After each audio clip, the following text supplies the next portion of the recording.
अस्सलाम वालेकुम जमात पंजुम के तलबा तालबात। उर्दू मज़मून के साथ मैं हूँ आपकी टीचर शमीम ताहिर। तलबा तालबात, उर्दू में जो आज हमारा उन्वान है वो बहुत ही दिलचस्प है और उम्मीद है कि आपको पसंद आएगा। जी हाँ, जो हमारा आज का उन्वान है वो है ख़त नवीसी। तो आज हम आपको ख़त नवीसी के हवाले से बताएंगे। ख़त नवीसी के हवाले से सबसे पहले हम करेंगे तदरीसी मकासद। तो ये तदरीसी मकासद क्या है, इनका जानना आपके लिए बहुत ज़रूरी है। तो आप सब तवज्जो से सुने कि ख़त के हवाले से वो तदरीसी मकासद क्या हैं। तो सबसे पहले है ख़त और दरख्वास्त में फ़र्क कर सकें। अब आप देखिए, ख़त और दरख्वास्त दोनों के लिखने का तरीका बिल्कुल मुख्तलिफ है। ठीक है, ख़त हम अपने वालिदैन के नाम लिखते हैं, अपने दोस्तों अजीज़ व कारब के नाम लिखते हैं। ठीक है, और अपने दोस्तों से हम बेतकल्लुफ़ी से बातें करते हैं। ठीक है, अपने वालिदैन, अगर आपके वालिद या आपके भाई बैरून मुल्क मुकीम हैं तो आप उनको अपनी रोज़मर्रा मसरूफियात के बारे में बताते हैं। ठीक है, लेकिन दरख्वास्त हम लिखते हैं स्कूल प्रिंसिपल के नाम, अगर हमें छुट्टी चाहिए या अगर हम कहीं नौकरी करना चाहते हैं तो हम दरख्वास्त लिखते हैं। इसी तरह से अगर हमें अपने मोहल्ले की सफाई करवानी है तो सफाई मोहल्ले के लिए हम दरख्वास्त लिखते हैं, और दोनों के लिखने का तरीका भी बिल्कुल मुख्तलिफ है। अच्छा, इसके बाद है रोज़मर्रा ज़िंदगी में ख़त नवीसी का इस्तेमाल कर सकें। देखिए, ख़तो किताबत के ज़रिए हम अपनी रोज़मर्रा मसरूफियात के बारे में भी बता सकते हैं। ठीक है, तो अगर हमें ख़त लिखने का तरीका आता होगा तो हम बासानी ख़त लिख सकते हैं। जैसे कि अगर आपके वालिद या आपके भाई किसी दूसरे शहर में मुकीम हैं तो आप उन्हें ख़त लिखकर अपने घर वालों की खैरियत से मुतला कर सकते हैं, अपने मसरूफियात के बारे में बता सकते हैं। ठीक है, तो ये उसी सूरत में आप ख़त लिख सकते हैं जब आपको ख़त नवीसी का सही तरीका आपको मालूम होगा। फिर है ख़त नवीसी के असूल व ज़वाबित जान सकें। देखिए, ख़त लिखने के लिए भी चंद असूल और ज़वाबित होते हैं जिनका जानना हमारे लिए बेहद ज़रूरी है। जैसे कि ख़त के अहम हिस्सों का जानना, कि ख़त लिखते वक्त हमने किस तरह से इसका आगाज़ करना है, हमने मतन में क्या कुछ लिखना है। ठीक है, और मतन में भी आप गैर ज़रूरी बातें ख़त में नहीं हम लिखते। ठीक है, मुख्तसर जुमले लिखते हैं, ज़्यादा तवील ख़त हम नहीं लिखते, और इख्तितामी सतूर में भी हम अलकाब व अदाब का ख्याल रखते हैं। तो ये सब असूल ज़वाबित हैं जो कि ख़त नवीसी के हवाले से आपको मालूम होने चाहिए। तो ये थे ख़त नवीसी के हवाले से चंद तदरीसी मकासद जो कि आपको बताएंगे। तलबा तालबात, ख़त नवीसी के हवाले से अब आपको चंद तवज्जो तलब बातें बताई जाएंगी और आप सब ये बातें बहुत तवज्जो और ध्यान से सुने। ठीक है, तो अब शुरू करते हैं ख़त नवीसी के हवाले से चंद अहम बातें। इस सिलसिले में सबसे पहले है ख़त एक तहरीरी मुलाकात है, यानी ख़त लिख कर एक दूसरे से मिलना या मुलाकात करना, जिससे हम अपने ख्यालात से एक दूसरे को आगाह करते हैं। इसे आदि मुलाकात भी कहा जाता है। तो देखिए, अपनी बातें लिख कर किसी को बताना ख़त कहलाता है और इसे आदि मुलाकात भी कहा जाता है, यानी एक दूसरे से मिले बगैर हालात से आगही और वाकफियत हासिल करना। फिर है जिसे ख़त लिखा जाए उसके रुतबे का लिहाज रखा जाए, यानी ख़त लिखते वक्त आप इस बात का ध्यान रखें कि जिसे आप ख़त लिख रहे हैं वो आपके सामने बैठा आपकी बातें सुन रहा है, इसलिए उसकी बुजुर्गी, उसके रुतबे और मर्तबे का लिहाज रखना चाहिए।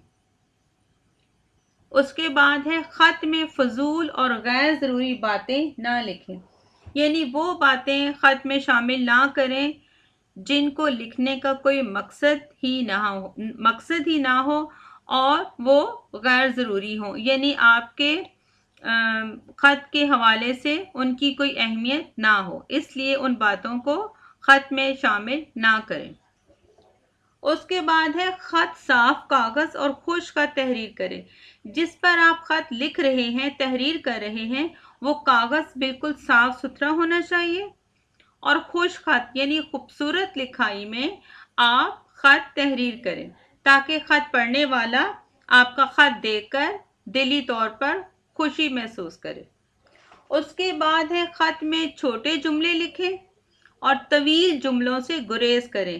یہ جب آپ خط تحریر کر رہے ہیں تو اس میں مختصر اور چھوٹے چھوٹے جملے لکھیں اور جملوں کو طول نہ دیں، یعنی بہت ان کو طویل نہ کریں، مختصر جملے لکھیں تاکہ پڑھنے والا آپ کا خط پڑھ کر اکتاہٹ محسوس نہ کرے اور آپ کے خط کو وہ توجہ اور دلچسپی سے پڑھے۔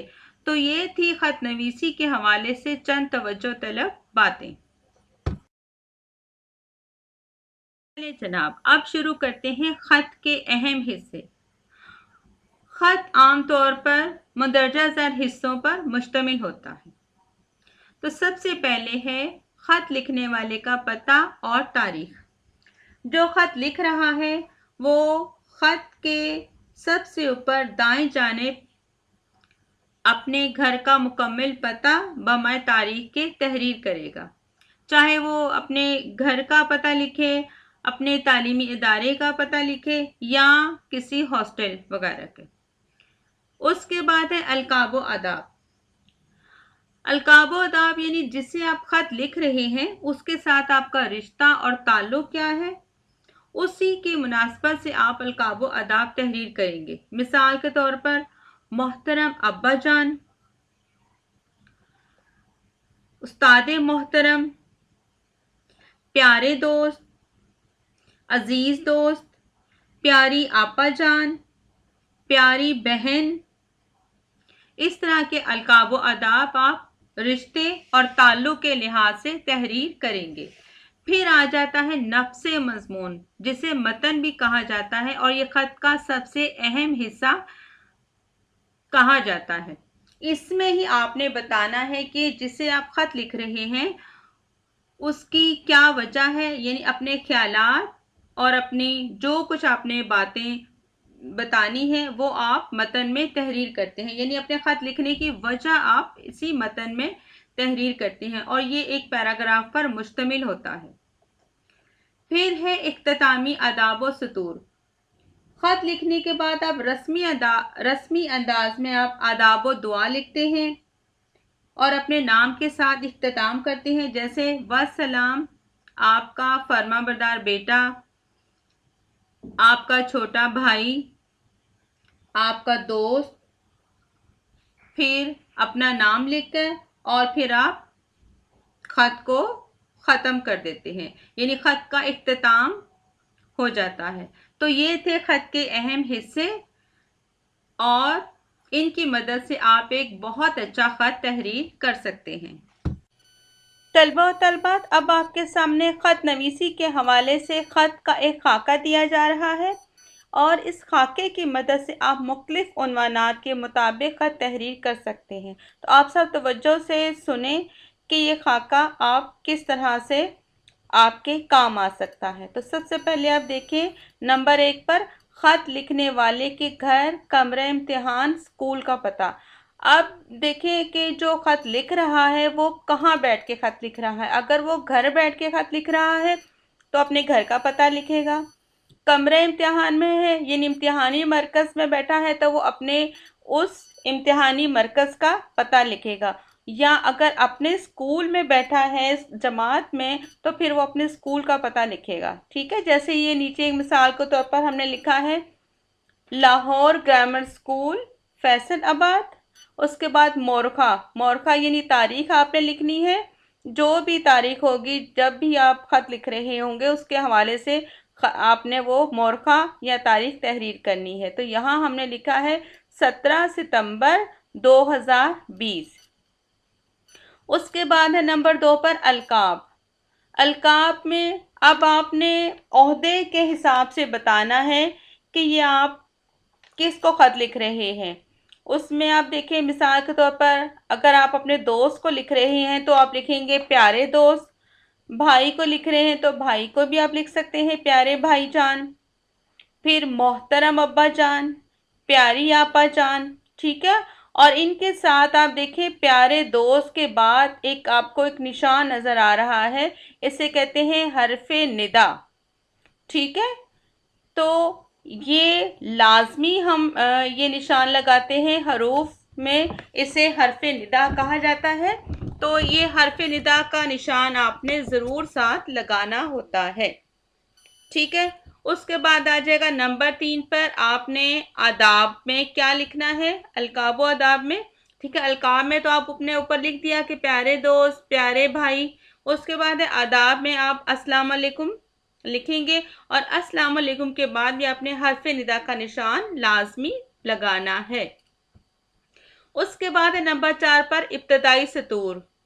अब इसमें आपने अपनी खैरियत बतानी है, अपने घर वालों की खैरियत। उसके बाद फिर आप जिसको ख़त लिख रहे हैं आप उसकी खैरियत दरियाफ्त करेंगे, ठीक है। फिर है नंबर 5 पर नफ्स मज़मून या मतन। अब ये जो नफ्स मज़मून या मतन है ये ख़त का सबसे अहम हिस्सा है। इसमें आपने ख़त के उन्वान के हवाले से गुफ्तगू करनी है, यानी आपने असल मुद्दा तहरीर करना है कि ये बताना है कि ख़त लिखने की वजह क्या है और इस ख़त को आप किस मकसद के तहत लिख रहे हैं। तो इसमें आपने बताना है कि आपने ख़त क्यों लिखा है। तो इसमें भी आपने मुख्तसर जुमले लिखने हैं, शाइस्ता अल्फाज इस्तेमाल करने हैं, ठीक है। मतलब ऐसे अल्फाज इस्तेमाल करने हैं जो कि पढ़ते वक्त पढ़ने वाले को बुरे ना लगे। जुमलों को बार बार आपने दोहराना नहीं कि ख़त पढ़ने वाला बेजार हो जाए, ठीक है। आपने मुख्तसर जुमलों में अपने ख़त लिखने का मकसद बयान करना है ताकि पढ़ने वाले का वक्त भी ज़ाया ना हो और उसे आपके ख़त लिखने का मकसद जो है वो वाज़े तौर पर समझ आ जाए। फिर है नंबर 6 पे इख्तितामी सतूर। अब इसमें आपने घर वालों जिससे आप ख़त लिख रहे हैं उसके घर वालों को आपने सलाम लिखना है और दुआया कलमात तहरीर करने हैं, ठीक है। मतलब एक अच्छे तरीके से आप अपने ख़त का इख्तिताम करना है कि आप उसके घर वालों को सलाम दे रहे हैं और उन्हें दुआया कलमात आप तहरीर कर रहे हैं। फिर है नंबर 7 पर इख्तितामी आदाब व अल्फाज। अब जब आप ख़त का इख्तिताम कर रहे हैं तो तब भी आपने बहुत अच्छे अलकाब व आदाब का इस्तेमाल करना है, जैसे कि वसलाम, अल्लाह हाफिज़, ठीक है। इस तरह के अल्फाज आपने लिखने हैं। फिर नीचे दूसरी लाइन में आप लिखेंगे आपका दोस्त, आपका भाई, आपका फर्मा बरदार बेटा। फिर आप उसके बाद अपना नाम भी लिख सकते हैं या आप अलिफ बे जीम लिख सकते हैं, ठीक है। अगर नाम लिखना चाहें तो आप अपना नाम भी तहरीर कर सकते हैं, नहीं अगर आप नाम नहीं लिखना चाह रहे तो आप अलिफ बे जीम लिखकर अपने ख़त का इख्तिताम कर सकते हैं। तो ये था ख़त नवीसी के हवाले से एक खाका। उम्मीद है कि इसकी मदद से आप एक बहुत ही आला पाए का ख़त तहरीर कर सकते हैं और ये ख़त लिखने में आपकी बहुत मदद करेगा। तलबा तलबात, ख़त नवीसी के हवाले से आपको बहुत सी अहम बातें बताई गई और उम्मीद है कि उनकी मदद से आप एक बेहतरीन ख़त तहरीर कर सकते हैं। तो अब आते हैं हम अपने ख़त के उन्वान की तरफ। तो आप सब तवज्जो से सुने कि हमारे ख़त का उन्वान क्या है। तो उन्वान कुछ इस तरह से है, दोस्त के नाम ख़त लिखिए और उसे सुबह की सैर के फ़वाइद बताइए। देखिए कितना दिलचस्प उन्वान है और इस उन्वान के मुताबिक आप बहुत अच्छे मशवरे अपने दोस्त को दे सकते हैं कि सुबह की सैर के क्या क्या फ़वाइद हैं। तो उम्मीद है कि इस पर आप एक बेहतरीन ख़त तहरीर कर लेंगे और अपने दोस्त को सुबह की सैर के बहुत अच्छे फ़वाइद आप बताएंगे। तलबा सुबह की सैर के फ़वाइद के हवाले से आपको चंद अहम नुकात बताए जा रहे हैं। इन नुकात को आप अपने ख़त के मतन में शामिल कर कर एक बहुत ही बेहतरीन ख़त तहरीर कर सकते हैं। तो वो नुकात क्या हैं, आप सब तवज्जो से सुने। सबसे पहले है तंदुरुस्त और तवाना।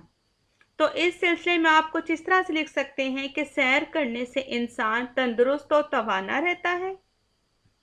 सुबह की सैर को हमें अपना मामूल बना लेना चाहिए, क्योंकि सुबह की हवा से इंसान सारा दिन तरोताज़ा रहता है।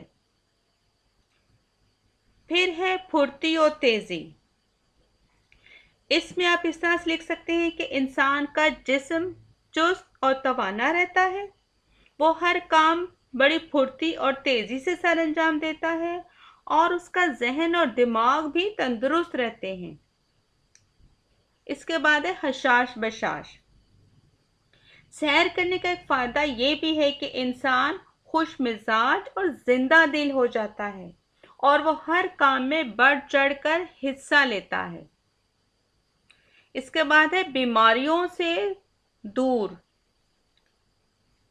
तो सैर करने से इंसान बीमारियों से कोसों दूर रहता है, वक्त से पहले बूढ़ा नहीं होता और वो एक भरपूर जिंदगी गुजारता है। तो ये थे चंद अहम नुकात। इनको आप अपने ख़त के मतन में शामिल करके एक बेहतरीन ख़त तहरीर कर सकते हैं। तलबा सुबह की सैर के फ़वाइद के हवाले से चंद अहम नुकात आपको बताएंगे और इन नुकात को आप अपने मतन में शामिल करके बहुत अच्छा ख़त तहरीर कर सकते हैं। जैसे कि तंदुरुस्त और तवाना में आप लिख सकते हैं कि सुबह की सैर को अपना मामूल बना लें। सुबह की ताज़ा और साफ़ हवा इंसान को तरोताज़ा रखती है। फिर आप अपने दोस्त को बताएं कि इंसान का जिस्म चुस्त और तवाना रहता है, वो हर काम फुर्ती और तेज़ी से सर अंजाम दे सकता है और उसका जहन और दिमाग भी तंदुरुस्त रहते हैं। हशाश और बशाश के हवाले से आप अपने दोस्त को कह सकते हैं कि इंसान खुश मिजाज और जिंदा दिल रहते हैं, यानी सुबह की सैर से इंसान खुश मिजाज और जिंदा दिल हो जाते हैं, वो हर काम में बढ़ चढ़कर हिस्सा लेते हैं। इसी तरह से बीमारियों से दूर में आप अपने दोस्त को मशवरा दे सकते हैं कि इंसान का बीमारियों से कोसों दूर रहना, यानी इंसान बीमारियों से कोसों दूर रहता है, वो वक्त से पहले बूढ़ा नहीं होता और एक सेहतमंद जिंदगी गुजारता है। तो इन नुकात को अगर आप अपने ख़त के मतन में शामिल करेंगे तो आप एक बेहतरीन ख़त तहरीर कर सकते हैं। तो तलबा ख़त नवीसी के हवाले से हमारा आज का जो उन्वान था वो इख्तिताम पजीर हुआ। उम्मीद है कि इन नुकात की मदद से आप एक बेहतरीन ख़त तहरीर कर सकेंगे। तो इसके साथ ही हमारा आज का लेसन इख्तिताम पजीर हुआ।